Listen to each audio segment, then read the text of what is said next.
Preliminary reports are saying that Jonathan Frappier may be dead. We are not sure of this, but no matter.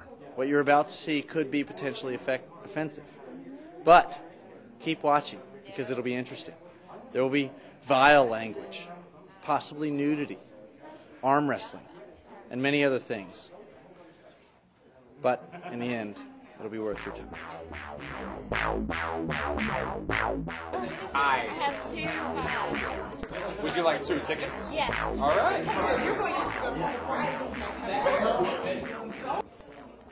Directed by Peter Bresney. Here's the only tricky part at the end. Yeah, so. You're trying to hold it in still. You know what? At this point, you just have to say, go climb a rock.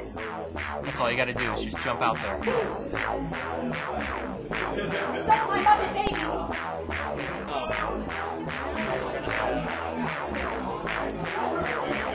No shame. No shame. No shame. Peanut butter, they call it. Yep. Performed by Darren Marshall. I would like it there.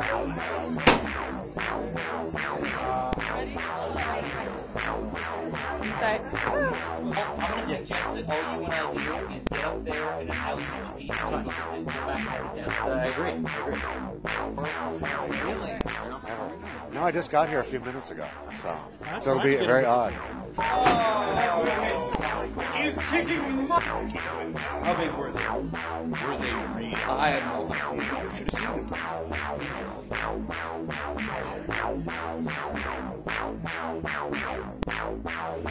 We're starting in 4 minutes.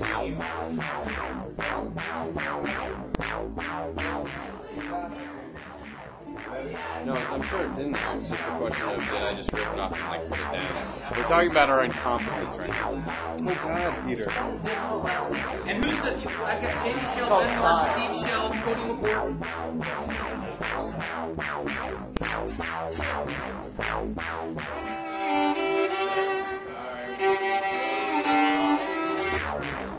Your 4-minute warning. Alright, so.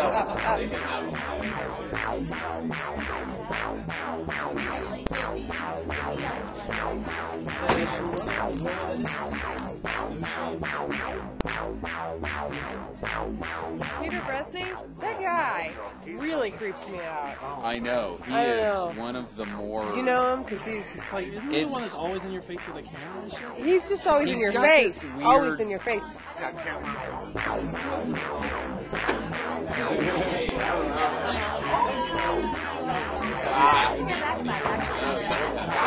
it! Okay, I know. I just turned the light on. Now the party is rocking the Casbah.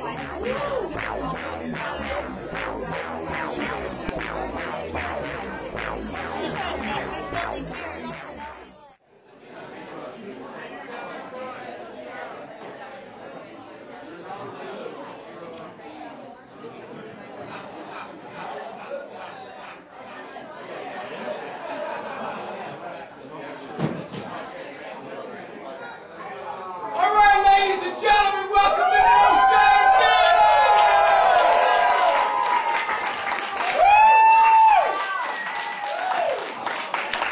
Yeah! That's what I'm talking about. All right. Thank you so much for coming. How many No Shame virgins do I have in the house tonight? Raise your hand. Don't be afraid. Not do anything. Yeah, right there. Look at that, huh? Okay, beautiful. All right. There's just a couple things you need to know. First of all, I give this speech, but it gets shorter every time, I promise. We do this once a month. I'm the development director of the North Carolina Stage Company, which is where you are right now. If you haven't been here before, thank you so much for coming. We are Asheville's professional theater located in downtown Asheville on Stage Lane, which is how you found us.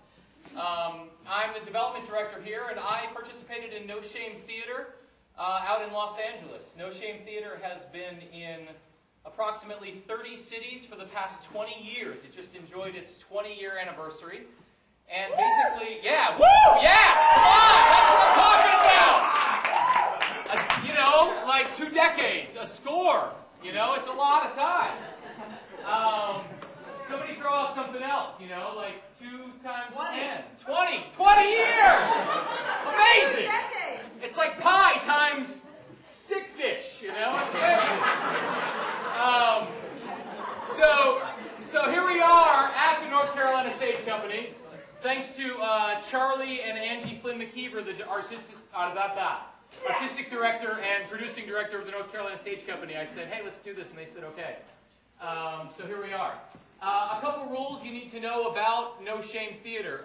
First of all work must be original. So everything that you see up here has been written, produced, conceived by the people up here or by a friend or a friend of a friend. So you're not going to see something that was, you know, someone stole or what have you. All pieces must be less than 5 minutes. And that just helps us get a whole bunch of pieces out there in one evening, and it helps things not drag along so much. And also, you cannot break anything, either yourself or the space. We don't want you to like maim yourself for the sake of your art or any of that, you know. And also, because of that, I mentioned, turn off your cell phones. That's a good idea. Robin Bacon, everybody. Robin Bacon, ladies and gentlemen. Robin Bacon. All right. This is off limits also. This is for our current production of the Redundant Theater Company Theater's production of Number 1 with a Bullet. So we're going to stay off this platform. We're going to stay away from the chalk on the wall. But you're welcome to use these fine apple boxes in any configuration you'd like, whether they're a couch or a seat or a chair or a bus or a table, however you'd like. I'd like to introduce at this point my co-host for the evening. I always have a co-host. Shawl Gray, ladies and gentlemen.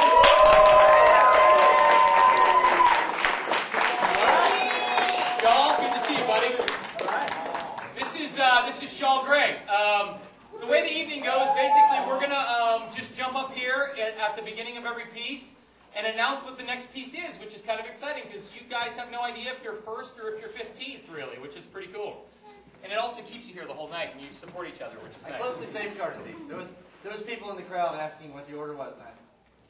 Yeah, no, it's safeguarded, exactly. That's right. So, what's the first piece, Shawl? The first piece is No Shame Theater Song plus Rap, written by Jonathan Frappier, performed by Jonathan Frappier and John McGuire. Now, there's a couple traditions in the No Shame Theater world. One of which is somebody gets up here and tells you what the hell No Shame Theater is.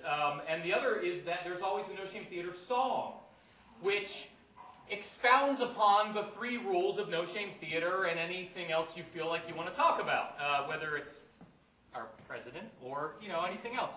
So those rules being, all works must be original, everything must be under 5 minutes, and you cannot break anything. So to take it back to when I was 16 years old and had big baggy jeans. Way back, taking it way back. I'd like to bring up my man Mickey G in the house and the place to be, please.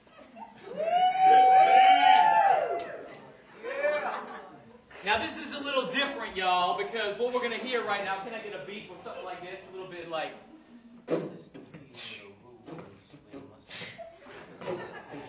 Nice. Keep it up. Yeah, that's what I'm talking about. Alright, now this is going to be not only the No Shame song, but it's going to transition real nicely into the first piece of the night, which is my little rap. Alright, so here we go. Now listen up, perk your ears up. Now there's 3 little rules we must adhere to. Participate in the No Shame groove. 1. All works must be original. 2. Keep it under 5 minutes ritual. 3. You cannot bust up or abuse yourself, audience, or the space that you use. Cause it's a slap to the face from the woman I love. She found the silk panties inside my car's glove compartment, apartment where I no longer reside. Cause my loving baby broke down my manly pride. Now I'm out on my ass, no pad, no job, eating government cheese and corn on the cob. Now break it up, break it down, turn it around. Missing mashed potatoes, 99 cents a pound.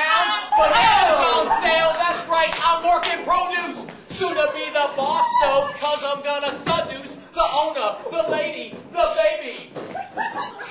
Her firm cantaloupe slushes cherry drive me crazy.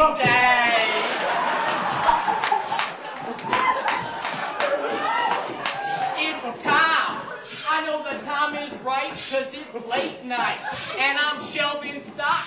I bend down to the ground, boom, I turn around, and ooh, she grabs my cock. What do? I do the doodle wet noodle in the snippery coochie. Keep it up, Master McGee, cause I'm an ace in the hole from the get-go. Nothing up the sleeve, got the magic in my rolling. Down the road to get a 40. I'm strolling in the store with my 9 and she's loaded. Bang, bang, I shoot 'em up, whatever is your pleasure. My fingers on the trigger and my trigger needs some pleasure. I'm the baddest, sweetest mother you ever seen. I'm hopping around like a jumping bee. I hop to the east, I hop to the west, I hop the ass off a Superman's chest. Word to your mother, no shopping, cause I'm the bean and I am hopping up and down, back around to you. I'm hopping around till I catch that groove. Boom, boom, boom. Boom, boom, boom. I'm hopping around till I catch that groove. 1, 2, 3, 4. Now there's 3 little rules you must adhere to. Participate in that no shame groove. 1, all works must be original. 2, keep it under 5 minutes ritual. 3, cannot bust up or abuse yourself, audience, or the space that you use.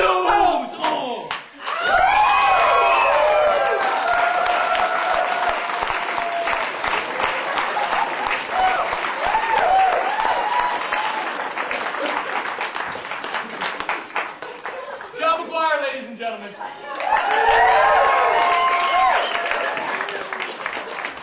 So, the beautiful thing about the No Shame song is that any of you guys can do it next month, right up here, all by yourself or with a group of people. We've had orchestrations with 4-part harmonies. We've had takeoffs on other songs. We've had, you name it, we've had it. So, Jonathan, Jonathan, @mcstage.org. Email me, say, I would like to do the song next month, and I'll say, please. And then you'll do it, and it'll be great. So, Sean Gray? Yo! Come on. What's our next piece tonight, my friend? Legless Cheetah. Written by Shannon McCormick. Performed by David Husky.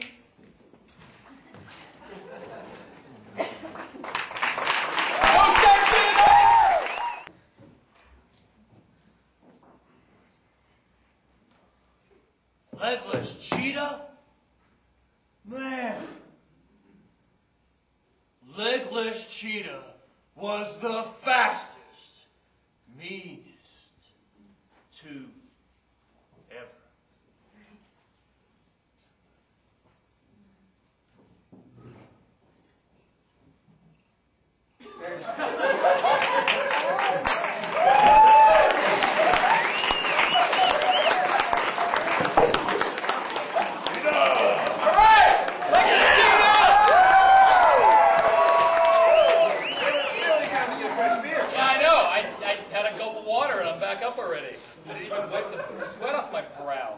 That was beautiful, thank you.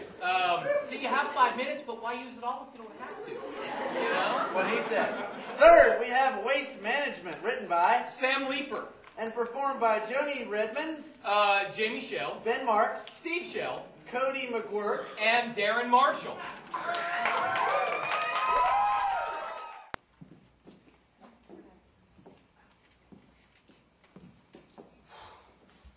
What'd you think about those double bean burritos from El Cancun? That was the best lunch we had all year. We almost missed the meeting. We are honored to have Mr. Wilkins here today. As the president and founder of Envirotech, he has guided this company to its present position as one of the top recycling and waste management companies in the nation. He has come here to give us a status report. Mr. Wilkins. Thank you.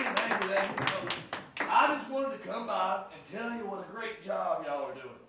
I am so proud to be involved in the waste management business. I can remember being a senior in high school and seeing that commercial with the American Indian that wanted us all to quit littering. You are nice. I was so moved by that campaign, I vowed to start a company that would recycle plastic and glass bottles, aluminum cans, and our nation's expanding waste. I became determined to help clean up this mess, one truckload at a time. This company helped start the recycling process, and we'll continue to push for higher standards. Your branch deals with the human factor, the treatment of human waste, the solids, which can be dried out and used as heating fuel for our homes, the liquids, which can be used to fight fires, preserving our precious water supply. Oh, and of course the gases. Could be condensed and used to fuel our cars.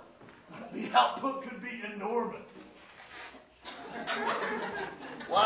This branch alone has moved more than 28,000 gallons in the last year alone, and I'm convinced that we will increase that output in the years to come.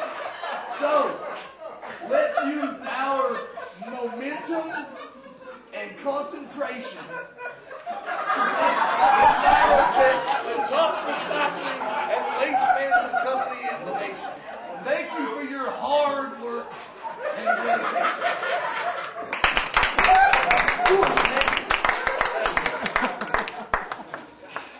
Thank you, Mr. Wilkins. You truly inspired us to keep me here.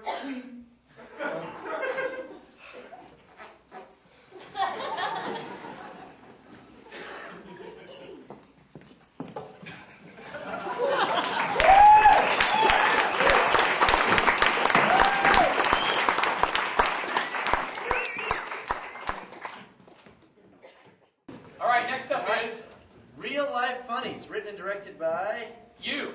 Oh, Sean Gray. Performed by Lucia Del Vecchio and Jonathan Frappier. That's me. I better go. Okay.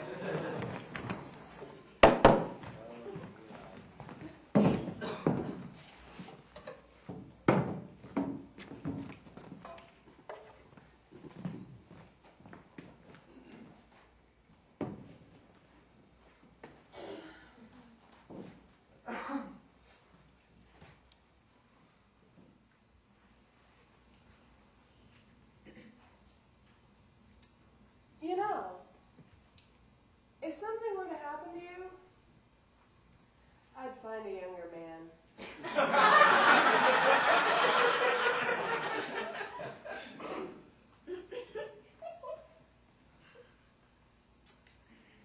Something happens to me every day.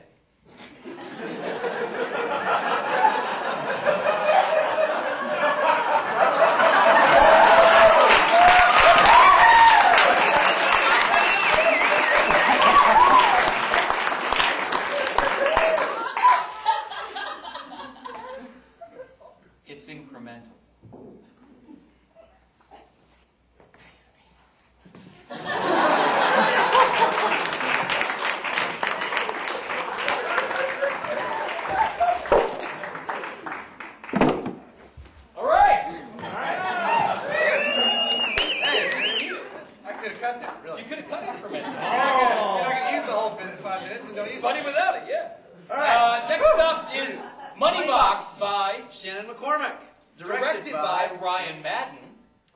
By Trinity Smith, Jamie Shell, and Joni Redmond. Woo!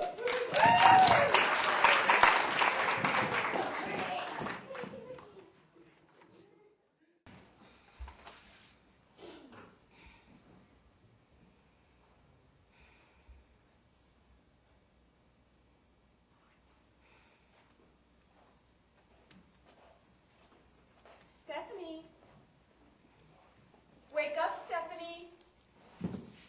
What is it? The dreaded mother? I told you not to wake me unless you use the password. Crying out loud, Stephanie. The password, the dreaded mother.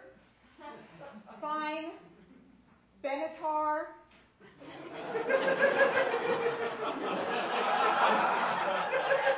There, I've said it. Now can I talk to you? Yes. What is it?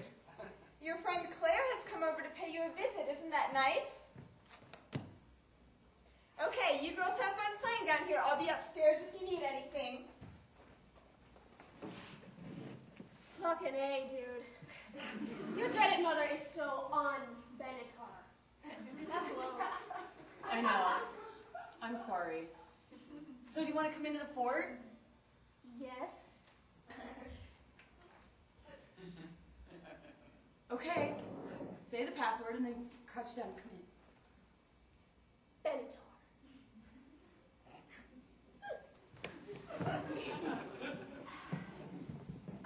You though. You are so fucking Benatar. Thank you. You're a very Benatar too. Thank you. But of all the Benatars there are, you are the most Benatar by far. I'm just like this tiny little fucking planet orbiting around the big huge star of you in the solar system called Benatar. Well, thank you. I'm sorry that this dreaded mother still calls us Stephanie and Claire. She doesn't even know that I'm the child genius of rocking to Benatar in her slip in the basement, and that you're the child genius of constructing juicy robots that carry aquariums. Oh no, fuck that dude. That was last week. Now I'm the child genius of precocious vulgarity. Fucking rock and roll. I told the dreaded mother to suck my Muppet baby.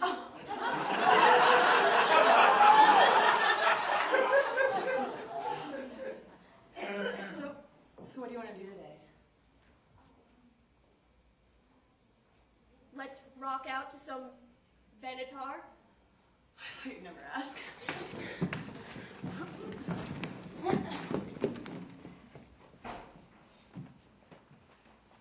We are young! So, tell me again about last week where you were child genius of constructing juicy robots that carry aquariums. Oh, okay, dude. So, I built a bunch of juicy robots down in my basement. Then I took them to the playground and made them carry around all the aquariums that were inside the school. All of those other lame fucking kids paid me ass loads of money. And then, when they lifted me up on their shoulders, and they danced around. Then when it was over, I got up in their faces and I said, "Fuck you, you losers! Suck my Muppet baby!" And then, dude, I was out of there on my skateboard lickety-split. Oh, man. Are you guys practicing naughty words down there? Play nice. And turn down that noise. But it's Benatar, the dreaded mother! Yeah, you fuckwad.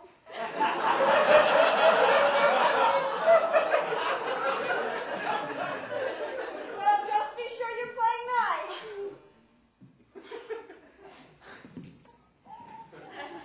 So, that was when I became the child genius of precocious vulgarity. But that's getting old.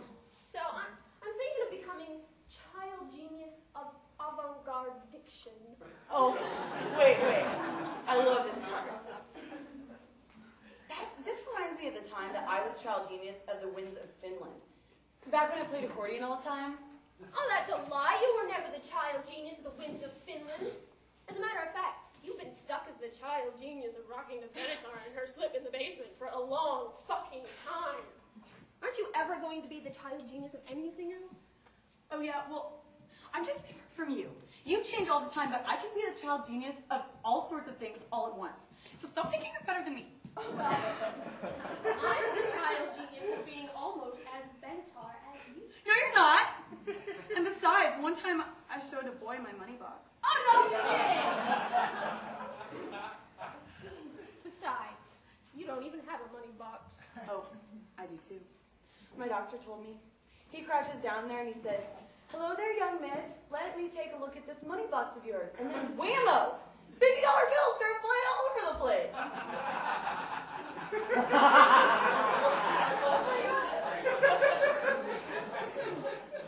I still don't fucking believe you.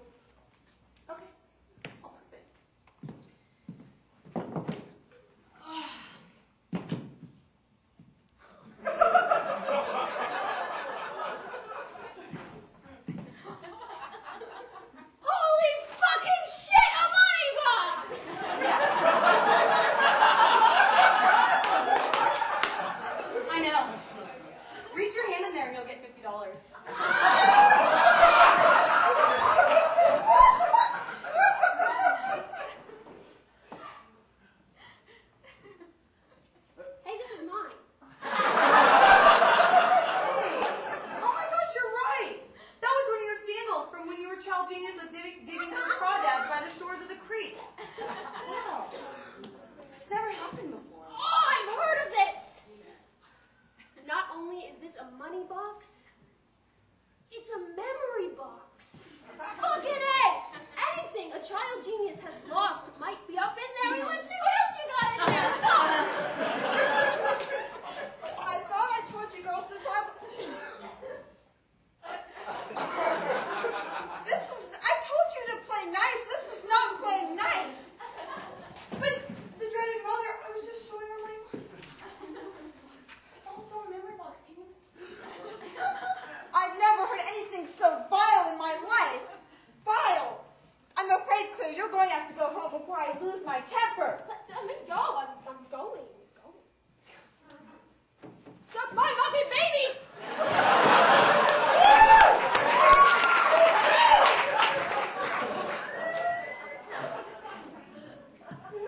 Stephanie? Baby? I don't want you playing like that anymore. Especially with that child genius, Claire. But I'm a child genius, too. Sure you are, dear. Sure you are. I'm going to go make some peanut butter sandwiches for lunch. Why don't you just stay down here and enjoy your rock and roll?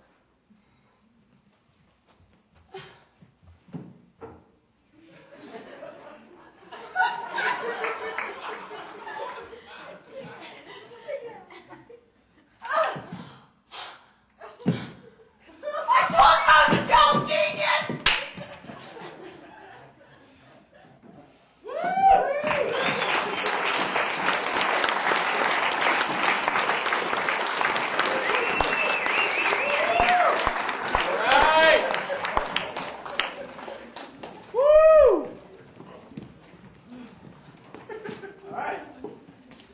Next we have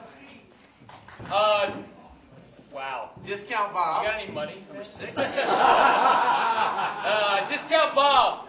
Written by Sean Nichtman.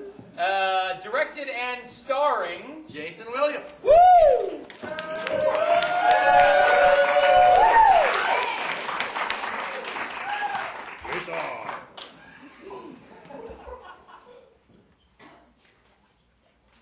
Howdy, folks. It's your old friend, Discount Bob, here from Discount Bob's Pets and More on Route 1 South in the Winn-Dixie Shopping Plaza, across the street from the Green Thumb Tractor Supply, serving all your pet and livestock needs of the Tri-County area for over 10 years.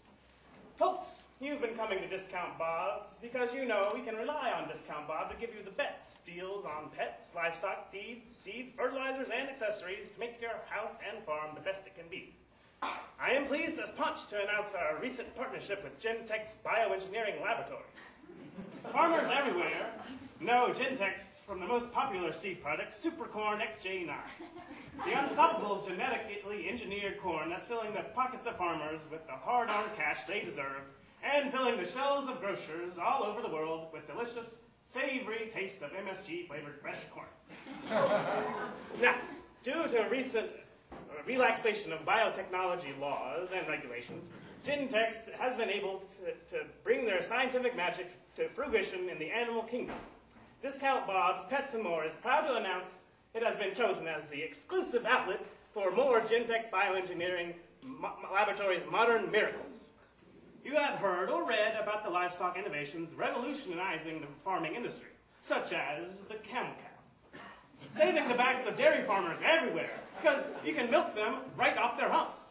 Now say goodbye to those chiropractic bills, or the gopher hog, the swine that wallows under the ground, allowing hog farmers to sell off their land to encroaching development, but still maintain their herd without the fear of stench scaring away prospective buyers. But folks, I am here to tell you about Gentek's newest innovation, the must-have house pet of the 21st century, the perfect marriage of productivity and affection that even Mother Nature herself wishes she had thought of first. I am talking about the chicken pussy. That's right, the chicken pussy. You love your chickens, but you wouldn't keep them inside. You love your cat, but if he isn't a good mouser, then there's not much else to do with him but snuggling, is there? Well, the chicken pussy can give you the best of both worlds. The chicken pussy is an animal you can bring inside and make part of your family. And when you get up in the morning, check his litter box, because there's farm fresh eggs waiting for you there. Breakfast is on. Come and get it! Folks, I'll be honest with you.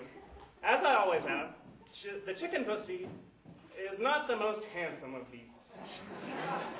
They're an unusual pet, to be sure. They do have a particular smell about them. But when you have but we have them declawed to protect your carpets and also for the safety of other household pets. These animals may not be easy on the eyes, but they're easy to love and willing to give that love right back to you tenfold. I have one in my home, and I'm here to say that Discount Bob loves his chicken pussy. Discount Bob's son, Discount Bobby Jr., loves his chicken pussy. Why, just last night, as I was tucking Bobby Jr. into bed, our chicken pussy jumped right up on the bedspread to be with him. It made my heart warm to see Clucky snuggle his little whiskered beak up against Bobby Jr.'s chin. Bobby Jr. is no longer afraid of the dark now. Now that he has his chicken pussy in bed with him at night to stroke and hug. And now that Clucky's finally grown out of his pecking stage, Bobby Jr. no longer has to wear those goggles to protect his eyes. So, folks, there is no better time to come down to Discount Bob's Pets and More to get your very own chicken pussy. But you better hurry. These little guys are going fast. And without the capacity to breed, our inventory may be the last of its kind. And buy one this week. Discount Bob will give you a free omelet pan with every chicken pussy purchased. So come on down to Discount Bob's Pets and More on Route 1 South in the Winn-Dixie Shopping Plaza across the street from the Green Thumb Tractor Supply to get your own chicken pussy today.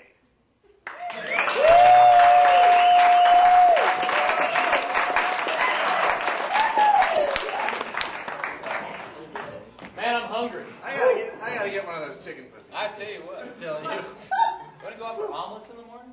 Let's just go get some chicken pussies. All right, next we have... you call this a pancake? Written by Wendy Wonka and Willy Nilly. Directed by the same, starring Trinity Smith and Mike Coughlin.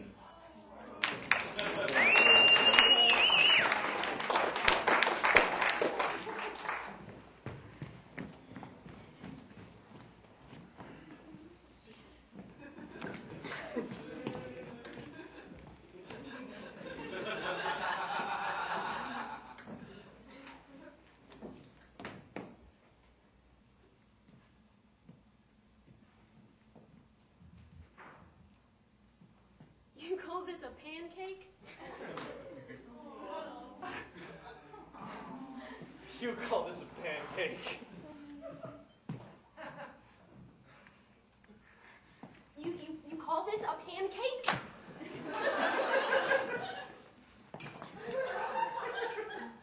Pancake. You call this a pancake? A pancake! A pancake!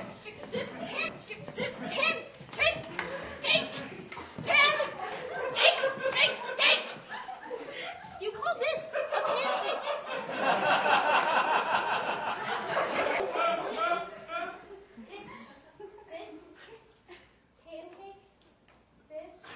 This pancake. That's not a pancake!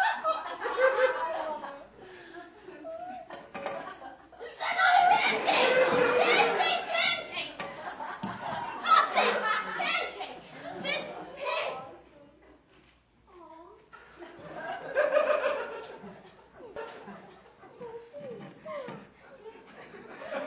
This is a pancake!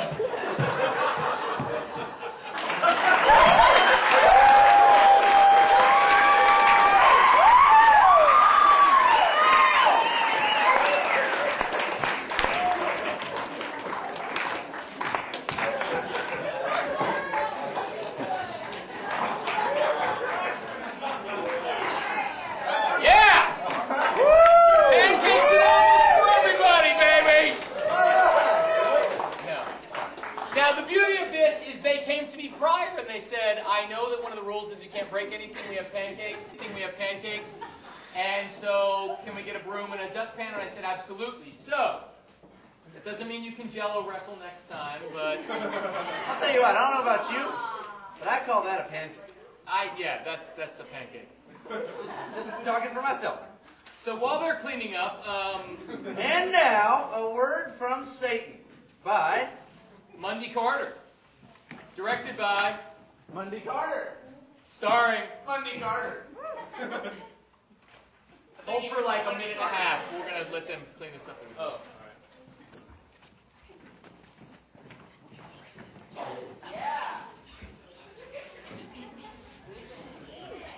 Eat it. Come on now. Eat it.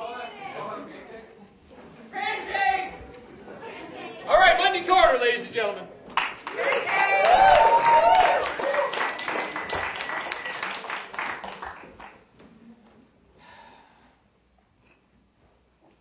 You think you make your choices when events present themselves, but that's not true. You make your choices in the silence of the unconsciousness. And then, when events present themselves, you come to know the choices that you made a long time ago. The Quran had it right. We were the first children of God, the angelic beings. God made us first, and then we all made the universe together. One big, happy family working side by side. I'd come home from work and I'd be like, I'm back from making the heliosphere, God. And then God would be like, Lucifer, want to play some catch? And I'd say, sure.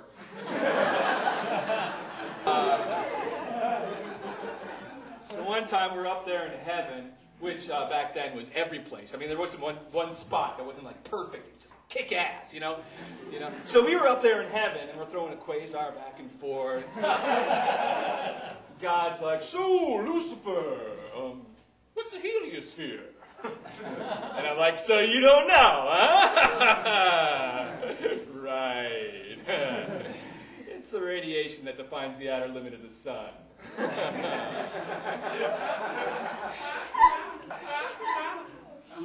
God's like, well, I just want to say, I'm going to make man, and I want you to be nice to them.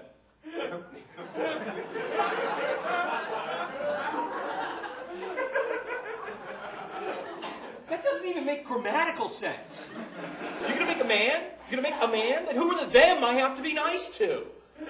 God's like, oh, you know what I'm talking about, and don't be difficult, and our game of catch ends right there and then. So the next day, and back then, days were a whole hell of a lot longer. The next day, I've forgotten the whole thing, you know, and God gets all the angelic beings together, and I think we're going to sing his praises, which I love to do, you know.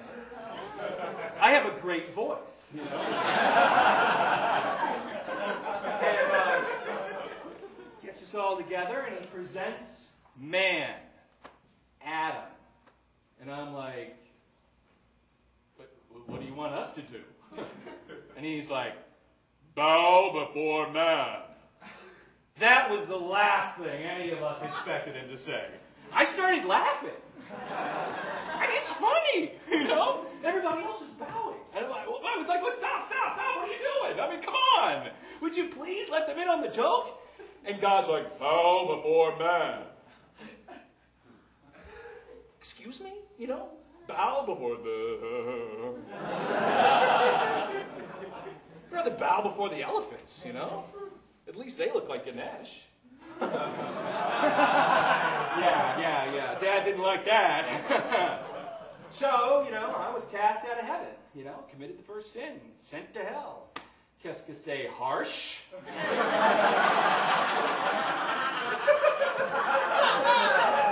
It's like, no, God, no, I love you too much. I can't look away from you and bow to man. Well, you know, seeing how it's your first offense, and, you know, to be fair, the only thing we should really do is damn you forever!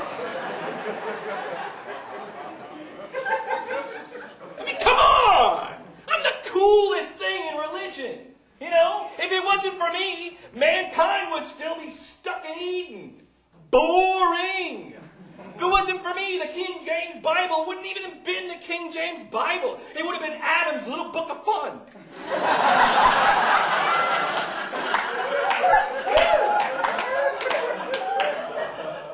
a bad guy. I just happen to be on the opposing side of the creator of the universe.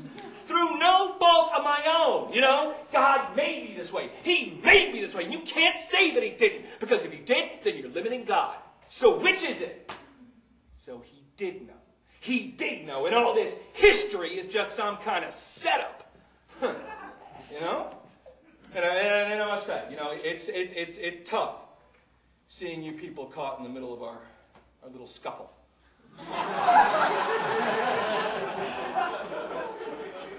And when I say tough, I mean hilarious. You know? People, you think you're so important, you know?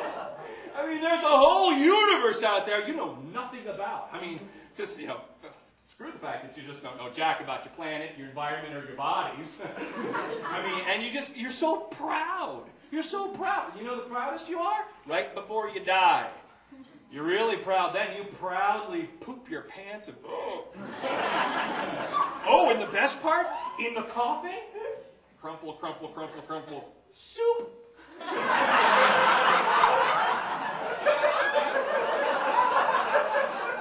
That's the end for you people. Soup! Yep. I mean, look at it from my point of view. Your lives are so short. You're like soap bubbles to me. You're like...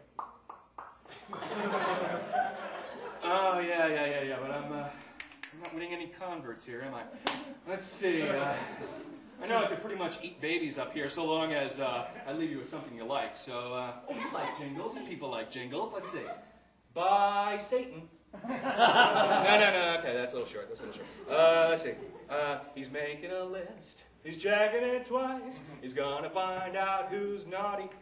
Well, who's naughty? The Antichrist is coming. The Antichrist is coming. The Antichrist is coming to town. Thank you. I'll be marking foreheads in the lobby.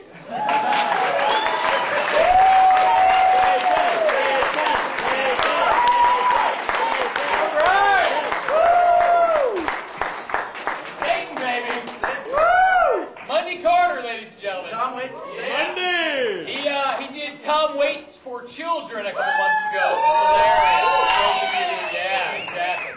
By the way, I just want to take, if you don't mind, I just want to take a moment to say, you know, for those of you who are the No Shame Virgins, we tape this live every No Shame on tape. So that it can then air on URTV. So here we have two cameras, and any of you coming up here, you're going to be on URTV, and it's great. So special thanks to Peter Bresney. There we are. And William Tower. William Tower. There we go, William. All right. And then also to my lovely wife, Jen Lepkowski. She's our resident No Shame Theater photographer. So you'll see those still images on our website, North Carolina Stage Company, and all that. So there we go. Thank you. Yep, you like that? Great. Let's get back. Shameless plug. Gypsy Wrist. Written by Brian Sneeden, directed by Sandra Beckman. Performed by Lucia Del Vecchio. Ann Beal. And Ben Bernstein. Woo! State Theater!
My name's Anne. What's yours? Just arrived in town.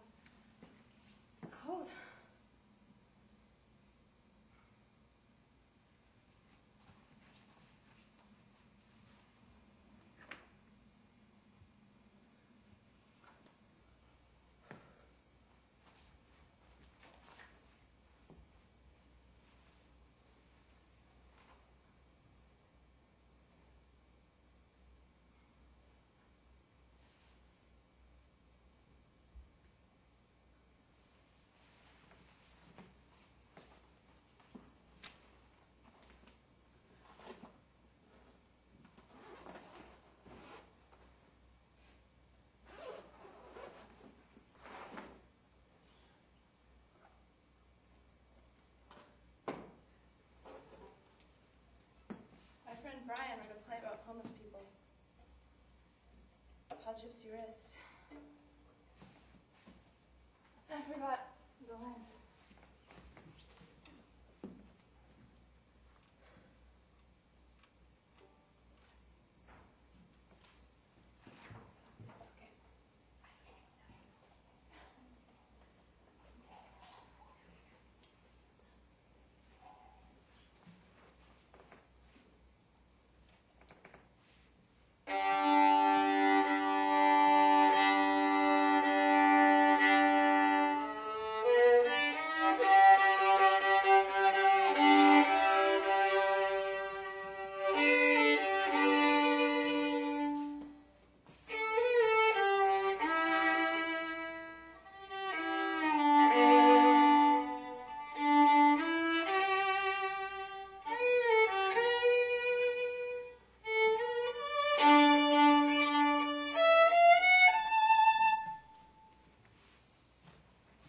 Come to Asheville, don't be bashful, let the street lights shine. You will see it blossom every time you shut your eyes. Call a florist, be a tourist, see why everybody smiles when they say they've come to Asheville to stay.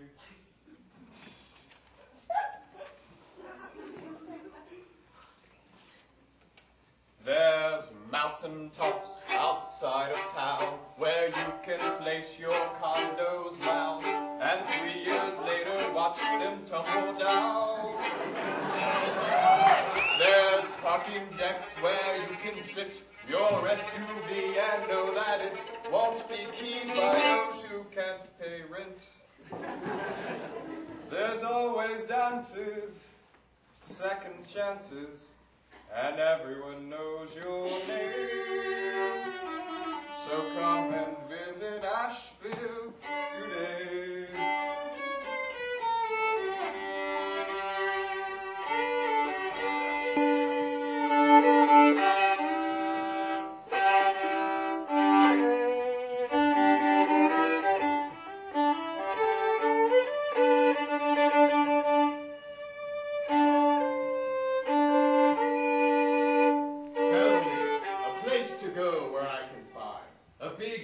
Staple sign, and council members who respect our time. Asheville!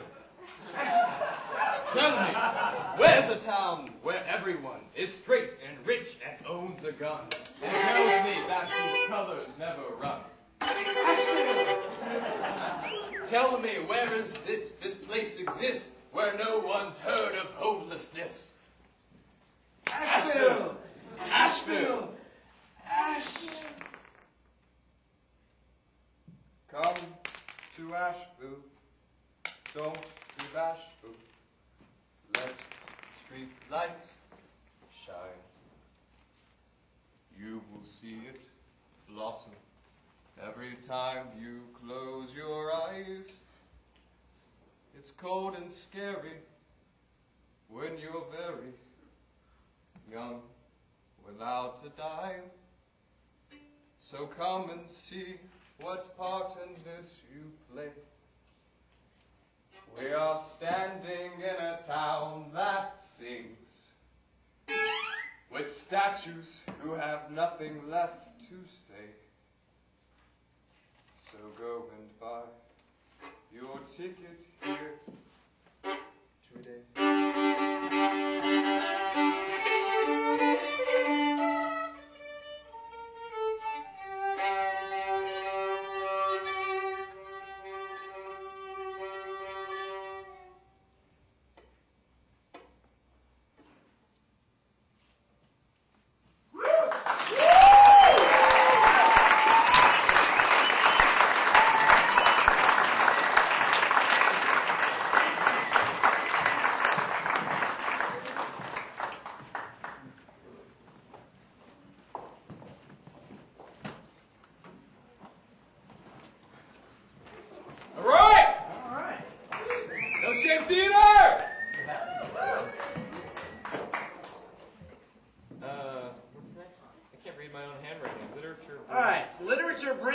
together and tears us apart. Written by Devin Walsh. Directed by Devin Walsh. Starring Devin Walsh. Mike Flowers. And Allison McKnight. Go! Come on!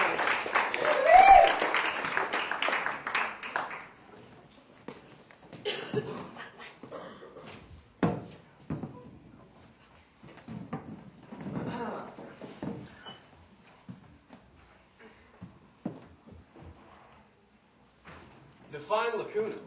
The hell does that mean? You tell me. A lacuna is a pause or span of white space within the body of a poem used intentionally by the poet, or sometimes, what's the other thing? In translations of old, indecipherable text, it might signify an inability on the translator's part To read the source material, right? not to be confused with a censura. I want to have sex with your entire body, Frank. Frank, define censura. Why are we studying for the most important test of our lives in a bar? That is incorrect! And this isn't Jeopardy. You don't have to phrase your answer in the form of a question. Fuck you, Fritz. A caesura is a pause in a poem constructed in the meter, or with the meter, or by the meter, or something to that effect. I'm just saying it's really loud in here. What'd you say, honey? It's really loud in here! Tell me about deconstruction. A band formed by most of the members of Jane's Addiction after Jane's Addiction broke up. Originally, a theory of linguistics brought up by Jacques Derrida, who said essentially that no word has a specific meaning, but that each word represents an infinite deferral of meaning. I'm in love with you. Was deconstruction originally intended by Derrida to be used as literary criticism? No, it was Paul DeMann who made that happen. Run off with me. Let's marry each other.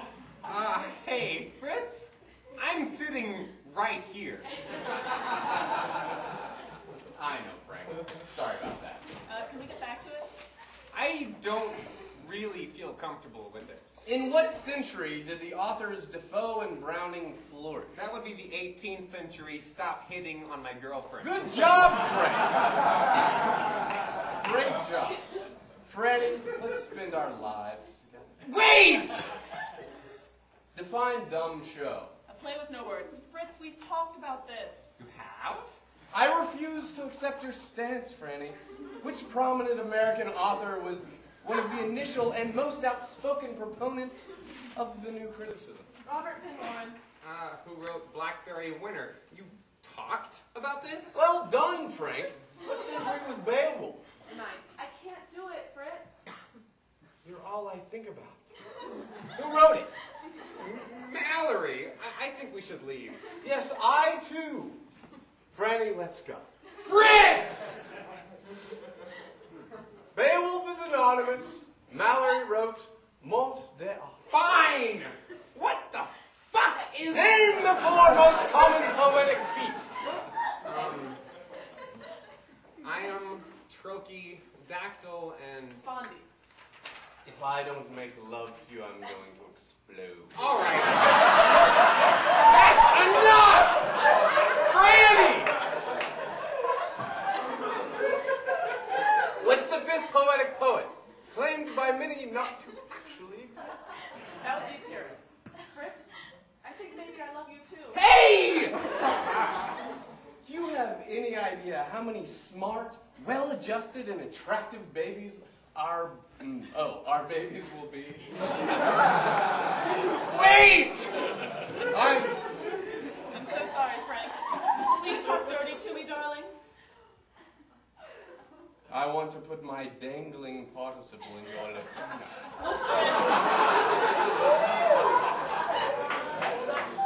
Can you jam my lineation? Are you kidding? Nobody in jams like me. Goodbye, Frank. Oh, Fritz.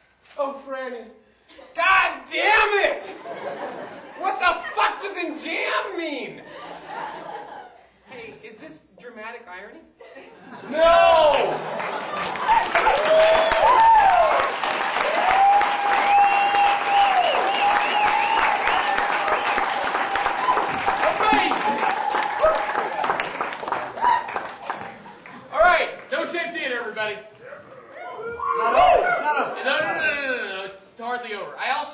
really wanted to thank real quick.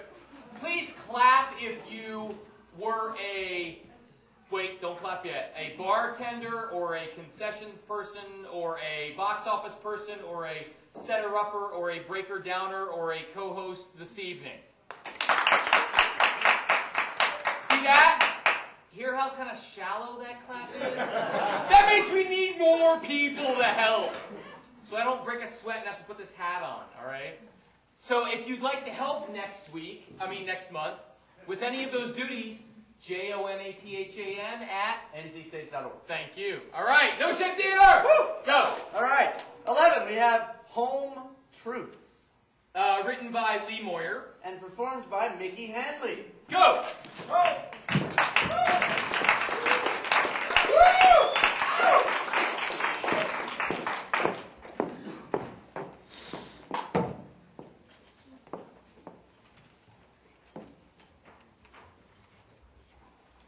I've told you before that a picture is not worth 1,000 words.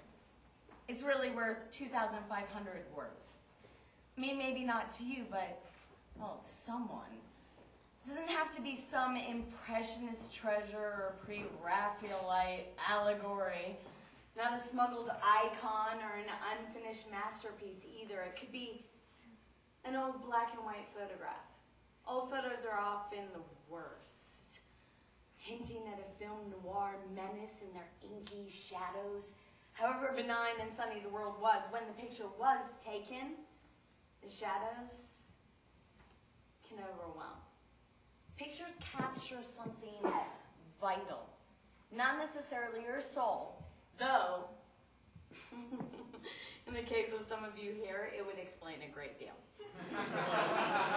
Pictures capture a reflection of the truth, whether we like it or not. I mean, sometimes that picture is distorted, it's skewed and blown out. Sometimes the picture is so accurate,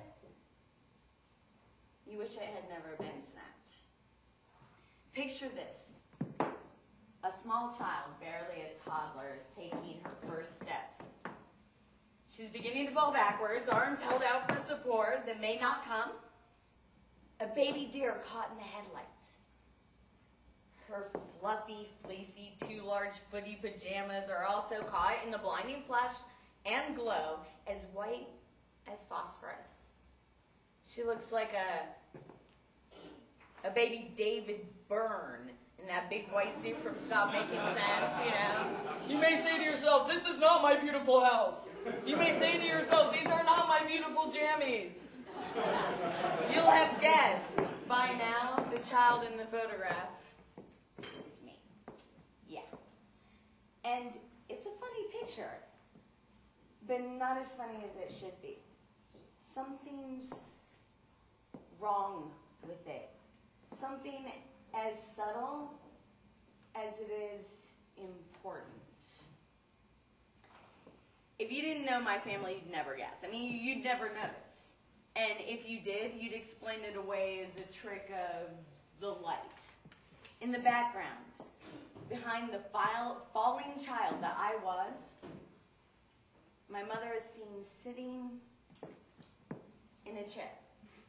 And you can't see her face or her arms or much else really, but it's definitely her. All you can really see is her leg. And that's enough to tell you it's my mom. She had fine legs. I mean, like, really lovely legs. She was gorgeous. But in the picture, the white hot flash seems to somehow reflect off her leg. That's the problem. Below her knee, revealed by the camera's flash, is a shiny, smooth, fitted prosthesis. A new leg, designed to match the beautiful leg she'd so recently lost. Now, in shape, there's no discernible difference. In reflectivity and specularity, however, the difference is laid bare. I grew up with a mom who was smart, funny, sarcastic, and who wouldn't dance. I don't remember how old I was the first time I heard the story of her missing leg, or how many times I've heard it since. I asked her about it time and again. On my last visit with her, all the visits that I can remember, it's not that I don't like to hear about it. I don't even like to think about it. It's the truth of it that I wonder about. I still doubt the story that I've heard so often. The truth seems so out of reach in the story. Well, here's the story. My dad was a pioneer boy. Okay, born and raised in Rifle, Colorado.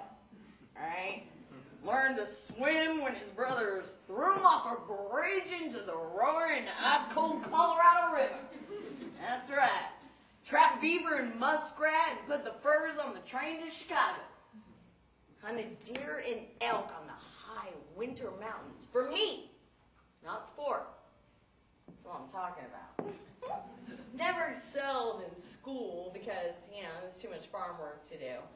One day, he met a beautiful blonde, a worldly city girl from L.A. Teacher. Now, he courted her and he won her hand in marriage. They left the homestead and went to Laramie, Wyoming. They lived in the basement of a house owned by the most wonderful people. And they were so, so happy there. Now, one day their landlords went out of town on vacation. My parents were left to look after the place. Of course, they could watch the house. Anyone could do that. But how could they show the same kind of care and consideration their landlords had shown to them? What unique skills did they have that might go that extra step? Well, my dad could clean their guns, right? Yeah. My father would never keep a loaded gun in the house and assume that no one else would either. That's the story. And try as I may, I can't believe it's true. My father is the most competent and logical craftsman you will ever hope to meet. He's been a miner, a lumberjack, a carpenter, a builder, a firefighter, a teacher, an administrator, and a hunter. Despite his upbringing, or maybe because of it, he's a very, very smart man. That's why the story about the landlord's loaded gun it seems so wrong. It seems so out of place in a place like this. But right or wrong, it's their story and they're sticking to it. And if not that, then what? Are there better answers? Well, none that I've thought of. I've wondered about the truth for years. I knew the doctors had taken the skin from her heel and stitched it to the shattered leg that was left, but to picture the detached leg, the sudden firing,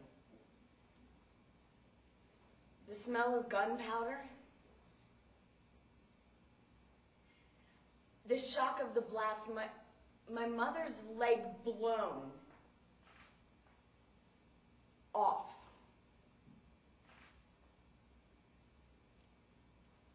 And the spattered blood, the shattered bone, the pain, the cries, the frantic emergency calls, the guilt. Can you imagine the guilt? Because I can't.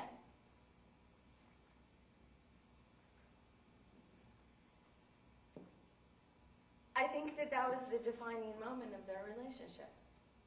I really do. Whatever else had come before, this was surely the moment of truth.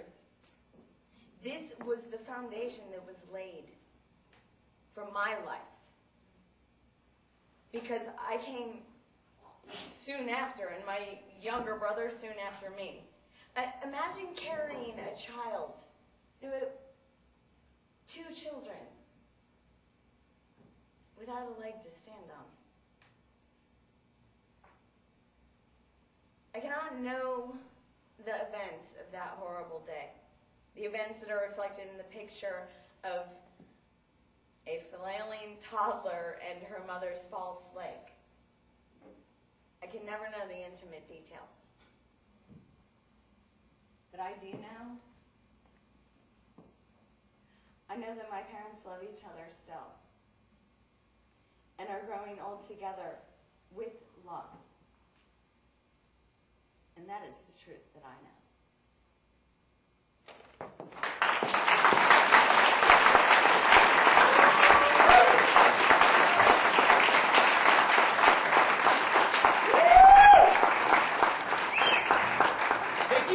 Ladies and gentlemen, you know, that takes balls. I mean, because people will come up here and be funny, but to throw a dramatic piece in the mix, that's nice. There's one thing Mickey has, it's balls. 2 things overriding. Okay, next up is... Screen test written by... Peter Bresney. And performed by... Shawl Gray. That's you. I should get off stage. Okay. Okay. Go ahead. Screen test. Screen test. This is the coolest thing. I was looking at the list right before we got ready to start. No, you can leave this. And I said, so what do we got? What do we got? Are we ready? Do you have enough pieces? And there were 2 spaces left. I was like, great, let's do a screen test. And Shaw immediately said, yeah, put me in it. I'll do it. I was like, oh, awesome, that's great. And then he said, what do I do? I was like, well, it's up to you. Damn it, Presby! But anyway, this is the deal. How many of you guys know? Wait, sit down. Yeah. How many of you guys have seen Andy Warhol screen tests? 3, 4 people. You guys are in for a treat. 5 people, sorry. Andy Warhol, that crazy Slovakian weirdo. I'm also half Slovakian. He would sit people down in his chair and say, we're going to do a screen test for a movie. It's going to be really great. So back then they didn't have video cameras. They made a lot of noise. He'd load up the film. He'd say, are you ready? Yeah. Yeah. All right, great. So let me like fiddle around, get things zoomed in here. Let me get you. All right. He usually just did headshots. There's the headshot. Lock this thing down so it didn't go anywhere. Turn it on. Bzz, you'd hear it buzzing. And then he'd just...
Somebody's a friend.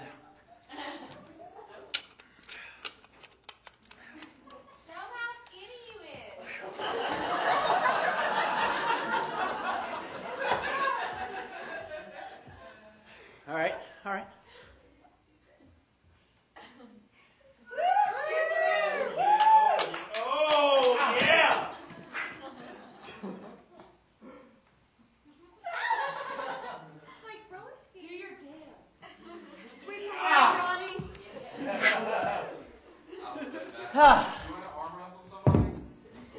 You don't want any of this. Come on. Come on. Come on. Who said that?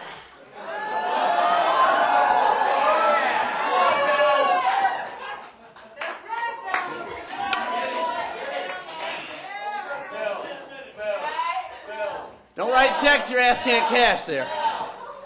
Oh, it's you. Well, Jesus, I didn't know it was Ben Marks. Shaw has kicked my ass at arm wrestling every single time.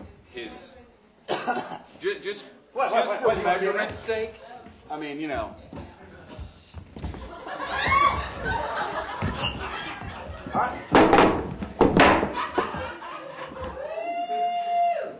Keep it clean.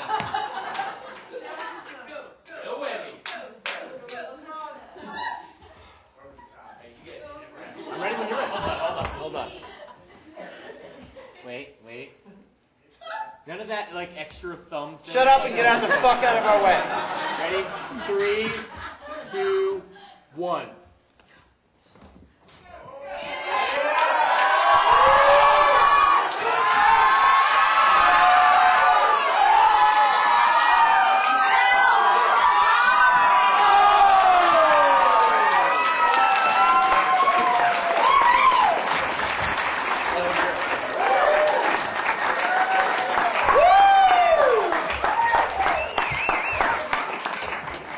Now, the beautiful thing about that many of you didn't realize is, number one, this is going to air on URTV, and number two, it's a 2-camera setup.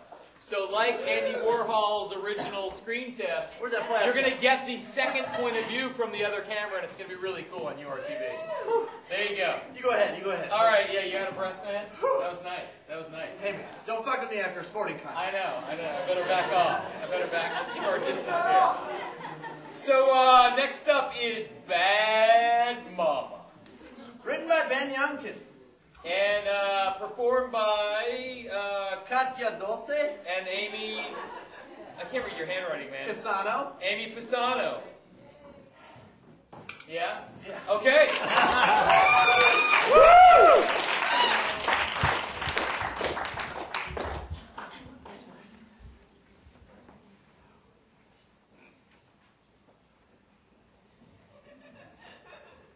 You going to sleep now, sweetheart? Yes, Mama. That's good. You remember what Mama said about the bugs in your pillow, right? Yes, I remember, Mama. Is that why you don't have your pillow anymore? Yes. I threw it in the trash can so the bugs would go where the trash goes. You're my smart little baby. But you know. What? No what? I know Mama told you how they eat your dreams, but they also protect you too. Protect me? But it's gross. I don't want bugs eating my dreams. Yes, it is a little gross, I suppose, but there is something good about bugs. You know how they keep the boogeymen away and all. Mama told you about the boogeymen, right? I think so. Wait. Boogeymen? What are the boogeymen? Well, boogeymen come in your room if you don't have your bug pillow, and they are so scary and very real. And they come in while you're sleeping, and they scare you so bad that you turn into one of them. And then you're scary too, forever. Really?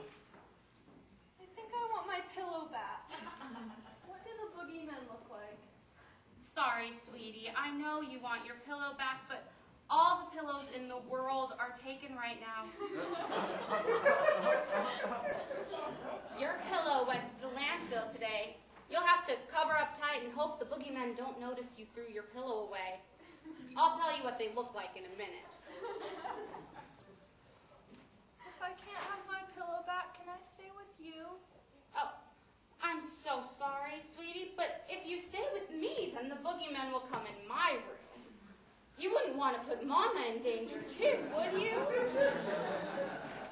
Just because you threw away your bug pillow? That wouldn't be very fair to Mama, would it? No. I guess guess not, Mama. Can you leave a light on for me? No! That uses electricity. We wouldn't want to waste the precious electricity fairies that Mama told you about last week. No, I know. That would be bad. Poor little electricity fairy. That's right. Besides, the light doesn't stop the boogeyman anyway. Gosh! I sure hope you're not going to turn into a boogeyman. That would be so scary. Would you like it if Mama sang you some lullabies? Yes. Maybe some nice ones this time. I think there are probably some nice ones too. Right, Mama? Oh, yes. I know some nice ones too. Let's see. Oh, how about this one? The itsy bitsy spider climbed up the water spout. Down came the rain and washed the spider out. Up came the sun and dried up all the rain. And down came a bird that ate up the spider's brain. I don't like that one either. Okay. How about this one?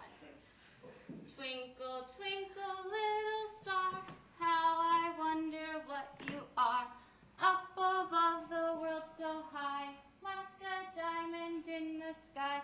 And when the star grows big and dies, we will all be burned alive.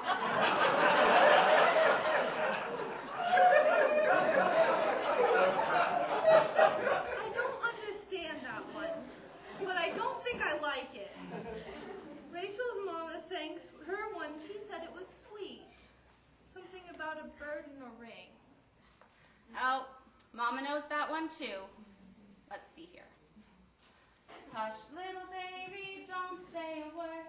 Mama's gonna buy you a mockingbird. And if that mockingbird won't sing, Mama's gonna buy you a diamond ring. And if that diamond ring turns brass, then Mama's gonna eat that mockingbird.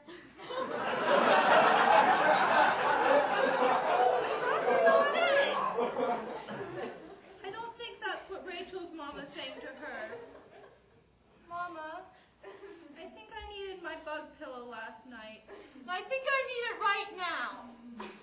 Of course. But just know that I told you, so you can't blame your sweet mama for anything that happens. Now then, I love you, sweetie. Isn't there anything you want to tell your mama before she goes to her safe room? Yes. I want to know what the boogeyman looks like. Can you tell me? Sure, sweetie. Let's see. Oh, they have big red eyes, and what else? Oh, they have big, long teeth. And they have claws on their hands, and I think their skin is green. But other than all that, they just look like any other man. All except for the claws and red eyes and teeth. Oh. Yes, Mama. How do you know about the boogeyman? I talked to one last night. Sure you did. What did he say? He said you sounded like a bad mama, and he thought you couldn't be mean to me. What? Well, you should tell him to say that to me himself. Okay. Look over there.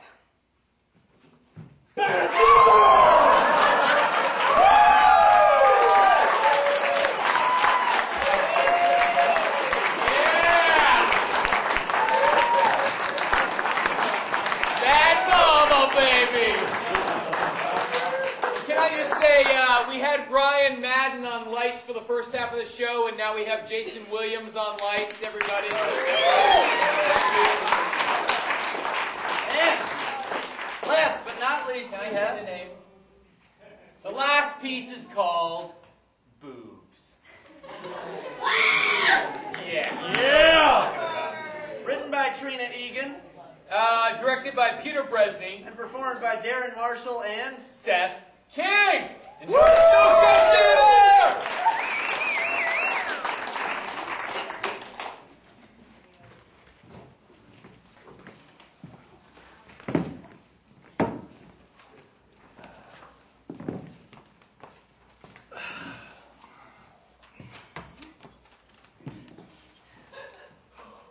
I moved to Chapel Hill to go back to school.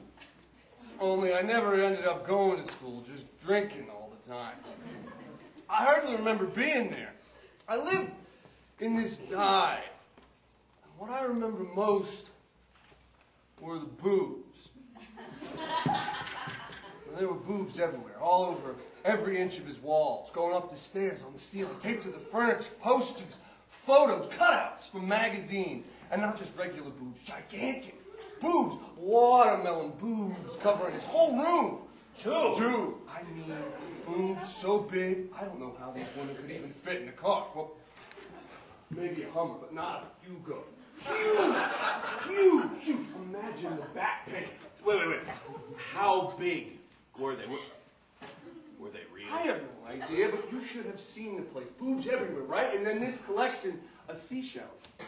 And it didn't make any sense. He collected seashells from all over the world when he was in the Navy. Seashells and boobs. And a full bar stocked with Schlitz malt liquor. About the boobs.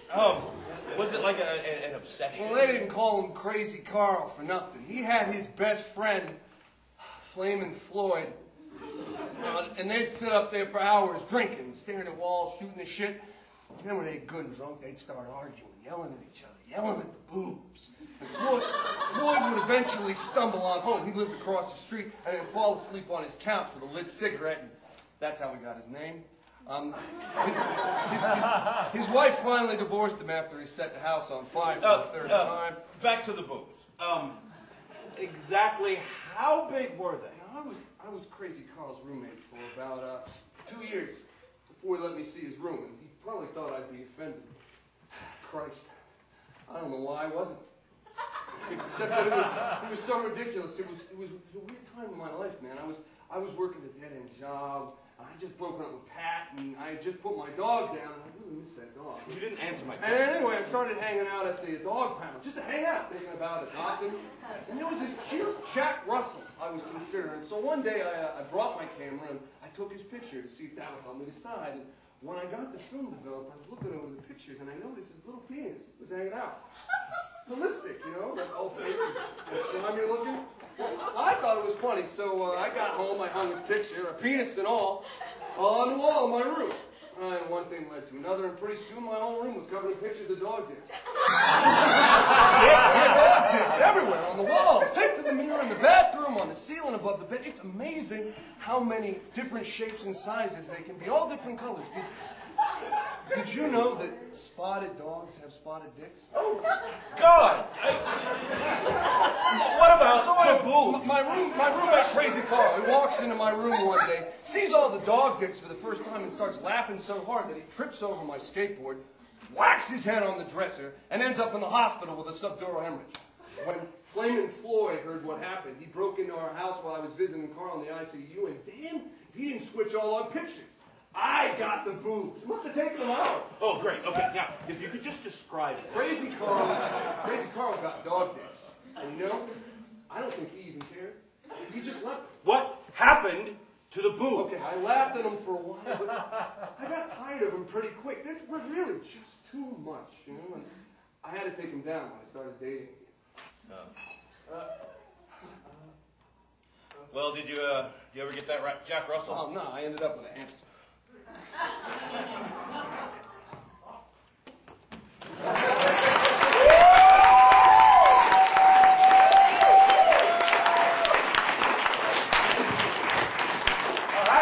Ladies and gentlemen, that has been an evening of No Shame Theater. We'll see you next month. Next month, third week of February, I can't remember the number right now. Check out ncstage.org or email me at jonathan@ncstage.org. If you want to help in any way or you have any questions, comments, or concerns, thank you so much for your participation. The audience is so important. Thank you very much. See you next month.